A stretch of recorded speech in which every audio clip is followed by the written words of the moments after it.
ಎಲ್ಲರಿಗೂ ನನ್ನ ನಮಸ್ಕಾರ. ಮತ್ತು ಈ ಶಾಲೆಯ ಪ್ರಿನ್ಸಿಪಾಲ್ಗೂ ಮತ್ತು ಎಲ್ಲ ಟೀಚರ್ಸ್ಗೂ ಕೂಡ ನನ್ನ ನಮಸ್ಕಾರಗಳು ಮತ್ತು ಧನ್ಯವಾದಗಳು. ಏನಂದರೆ ನನ್ನ 4 ಮೊಮ್ಮಕ್ಕಳು ಕೂಡ ಇದೇ ಶಾಲೆಯಲ್ಲಿ LKGಯಿಂದ ಓದ್ತಾ ಇದ್ದಾರೆ. ಅನೇಕ ಕೆಲವು ಟೀಚರ್ಸ್ಗಳಿಗೆ ನಾನು ಚಿರಪರಿಚಿತ, ಅದಕ್ಕೆ ಗೊತ್ತಿಲ್ಲ. ಅಂದರೆ ಇದು ದೇವರು ಕೊಟ್ಟ ಒಂದು ವರ ಅಂತ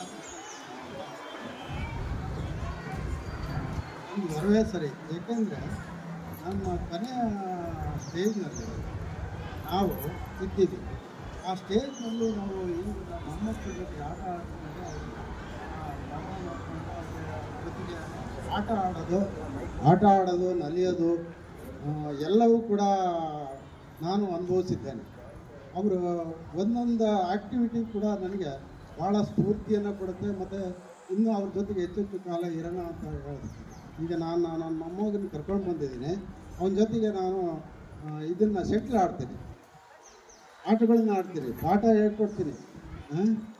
ಇಂಥವೆಲ್ಲ ಆನಂದ ಸಿಗಬೇಕಾದ್ರೆ ಆ ಮೊಮ್ಮಕ್ಕಳು ನಮಗೆ ದೈವಿ ಕೃಪೆನೇ ಸರಿ ಅಂತ ನನಗನ್ಸುತ್ತೆ. ನನಗೆ ತಿಳಿದು 2 ಮಾತುಗಳನ್ನು ಹೇಳಿದೆ. ಧನ್ಯವಾದಗಳು.